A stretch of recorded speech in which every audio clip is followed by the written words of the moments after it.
Nice to see you again. Last time we met in Dubai, right? Yes. And good to have you in Seoul again. I'm very happy to be here. So yeah, please introduce yourself for the people watching this video. Yes, I'm Anthony Herman. I'm a venture capital investor based in Seattle, currently advising corporations globally across all industries on making innovation investments. So that's anything from setting up CVC teams, operating those teams, aligning internal incentives and stakeholders to invest in innovation startups.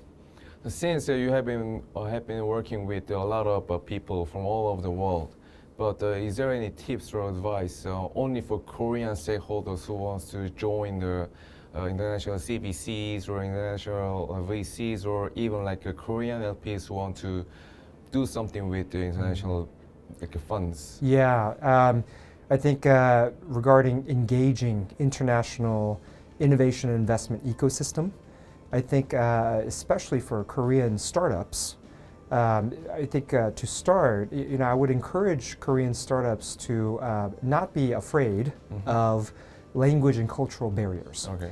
I think compared to a lot of startups from many different countries, especially Korean startups, I think there's a little bit of hesitation, Right. a little bit of shyness at the beginning, because maybe they feel that maybe their language skills are lacking and such.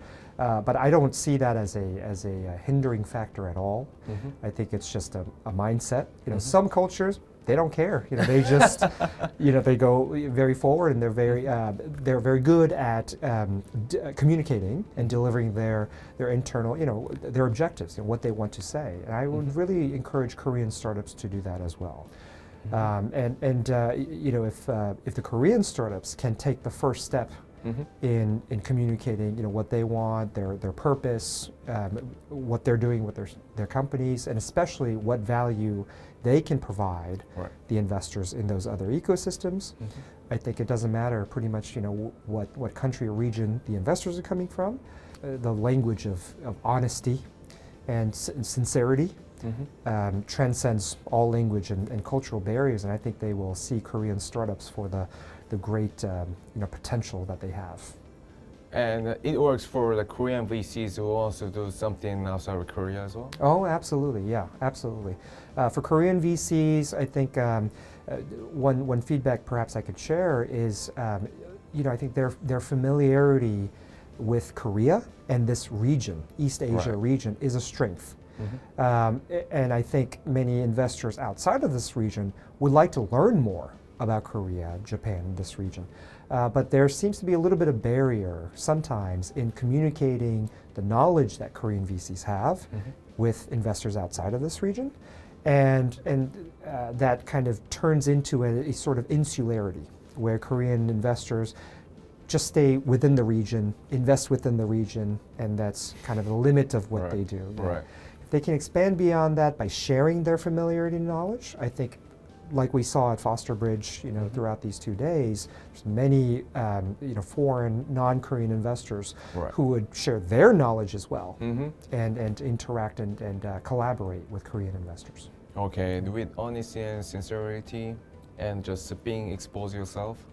Absolutely. Yeah. Okay. Yeah. And so, since you have been working with a lot of international players and also Korean players, and what was the most memorable moment?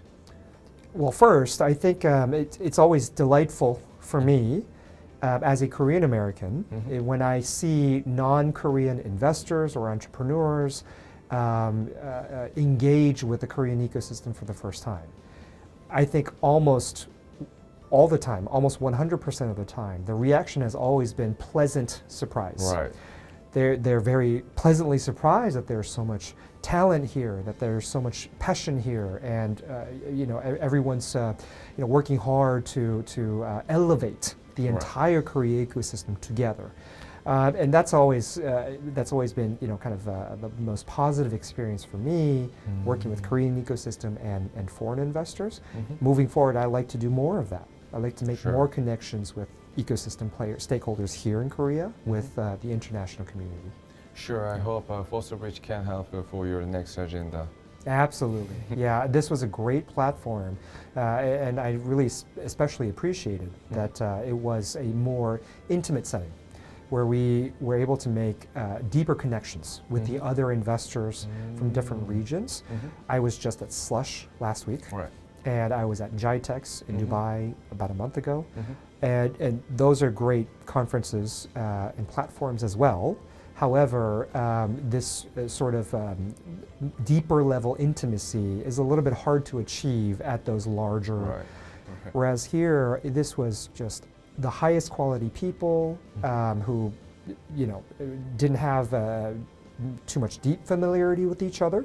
And so, yes, these last few days have been just tremendously helpful in that way. And I heard that like you met kind of your colleague like 10 years ago. Yes, yeah, I mean, exactly. I mean, to your point, Fosterbridge has served as a platform to connect new friends and new potential partners, but also rekindling old relationships. As for me, I've been a venture capital investor for 15 years, and so, Wow. Throughout my time, I've seen many people kind of come and go, and we work together and then we separate. But yes, I one of my founding team members that I hadn't seen in 10 years. Wow. For various reasons, I'm away all the time. He was Right. in Japan, and Right. et cetera. You and Fosterbridge were able to bring us together, so I really appreciate that. Yeah, Cool. yeah. And then like 1 to 10, then how much score you gonna put on the Fosterbridge? Oh, Fosterbridge. Yeah, Okay. 1 to 10. I don't shy away from giving 10 out of 10. I think some people are like, I'll never give 10 out of 10. Yeah. No, I think for this time, considering that this is the first time Right. ever, I would say 7 out of 10. 7 out of 10. 7 out of okay. 10 for a first time. Of course, you're not going to be as big or Right. as established as other conferences that have been going on for 10 years or whatever.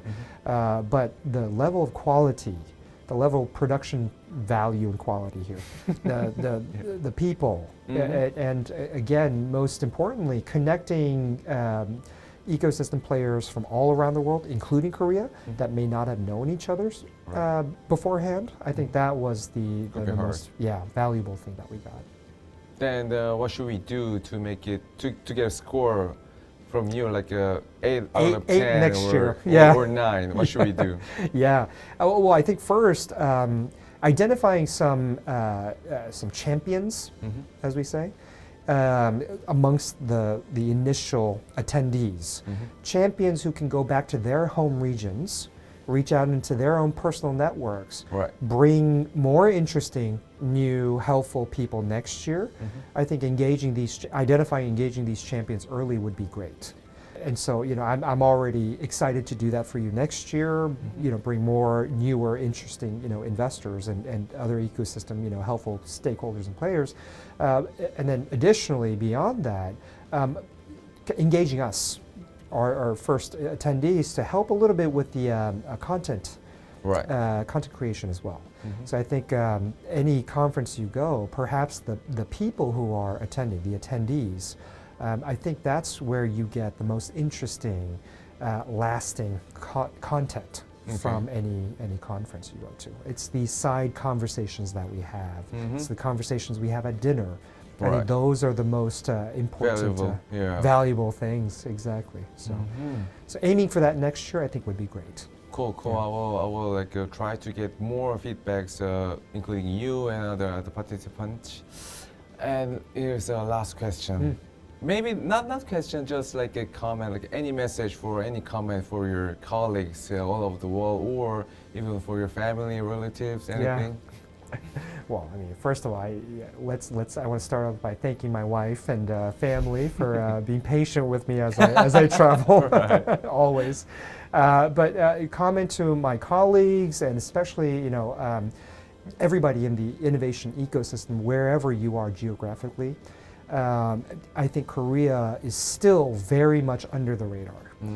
As much as Korea has been the leader in the East Asia region, as an investor, as an active leader in the development of the innovation ecosystem, there is still a large lack of understanding of what is actually here, what's possible here, and things like this. One very obvious critical strength that the Korean ecosystem has is that top to bottom, Right. all parts of the ecosystem are really collaborative. Government, corporations, accelerators, investors, all of the ecosystem players they work well together. They Right. communicate with each other.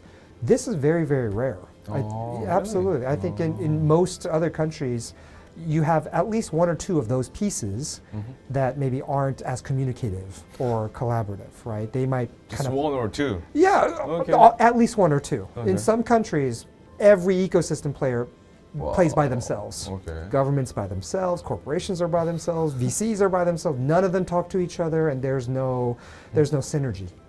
Whereas Korea, that's powerfully, very obviously here. And I think that's a strength that Fosterbridge, but anybody else in the Korean ecosystem can use to their benefit.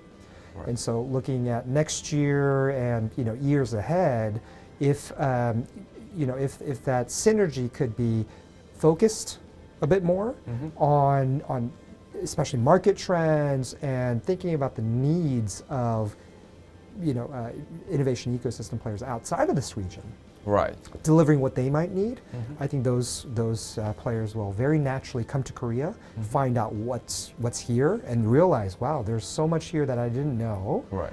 and now you've got a network effect starting. I will sort them all, like your feedbacks and insights all together. I will make better Fosterbridge in 25 and 26. Yeah, and as a participant, inaugural participant this year, I'm very excited and happy to help you with next year and years ahead. I do hope that Fosterbridge emerges as a must-attend conference, not just for Korea, but Asia. Right. Yeah. All right, that's it for today, and thanks for your insight and experiences sharing. Thank you. Yeah, have a good one. Thank you. Very good.